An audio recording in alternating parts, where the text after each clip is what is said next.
Warning, this review will contain spoilers.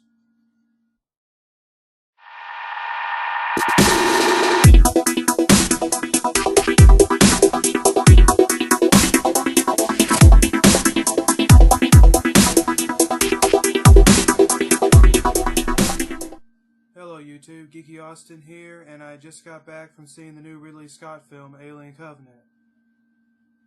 Alien Covenant was a movie that I was very interested in seeing when I first saw the trailers because I am a big fan of the Alien franchises. I own all the movies. I think that the first two are great, and I do have a special place for the other ones. I love the atmosphere, everything about it, the look and design of the alien. So yeah, I was very excited to see this movie. Now overall, I think this movie actually wasn't bad. There were actually a lot of things I did like about it. For one, the acting. All the folks in this movie did a great job. I believed each and every one of them. The main character, Daniels, she was great. The two cyborgs, Walter and David, they were great as well. Tennessee was great. All the characters that were just in there just to be killed off, well, they're what you expect from this kind of movie. But they still did their job pretty well. The other thing about this movie that I really liked were the locations and the atmosphere. This planet that the Covenant ship come to, it looks great. All the locations are beautiful. The lightning looks great. The clouds. And at night, it really does build up a great dark atmosphere, especially at the derelict ship and in the temple. And the other big thing about this film that I actually liked, which kind of surprised me, for an alien film, the story was actually quite original. Now, not as original as other sci-fi space films, but for an alien film it was to me. I actually could not think of a single scene from this movie that I felt was a complete copy of another alien film, except for maybe the shower scene, but everything else it felt new and original. Most of the special effects were good, the look and design of the creatures were awesome. The new evolutions that they threw in were interesting, especially using the fungus that released that black powder that went straight into the person's ears and noses, and all of a sudden these little deformed aliens pop out of them. That was new and original. I actually found that quite interesting. And the other thing about the movie that I did like was the ending scene with the xenomorph. That entire section definitely was cool, but then that goes into some of the problems I had with the film. The biggest problem that I had with this movie, which again, I enjoyed it, but I could not help but notice these. The movie was too predictable.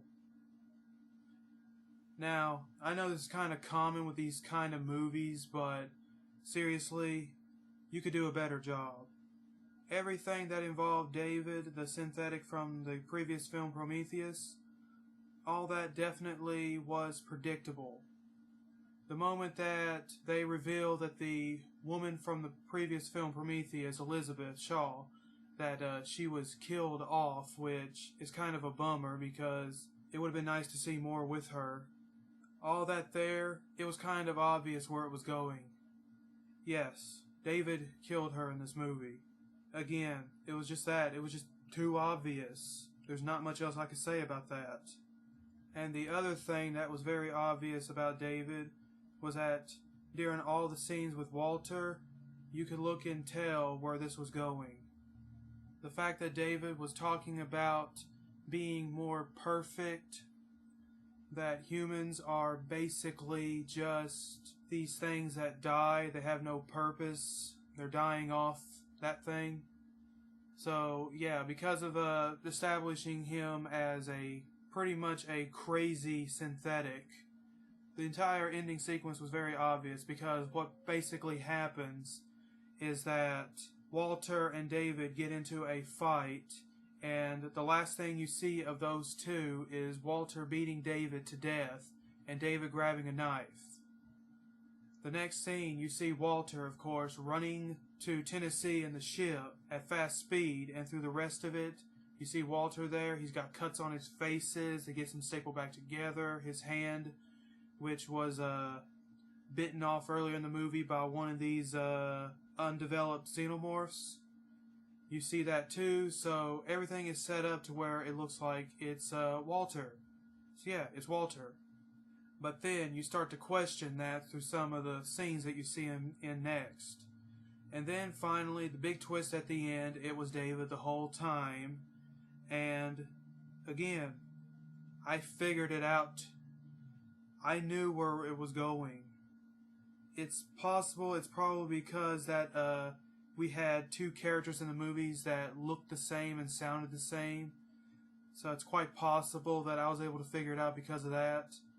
But, yeah, everything with David was too predictable. And the next thing of the movie that I had some problems with, of course, was the backstory. This movie actually did try to explain some more of the alien evolution than Prometheus did.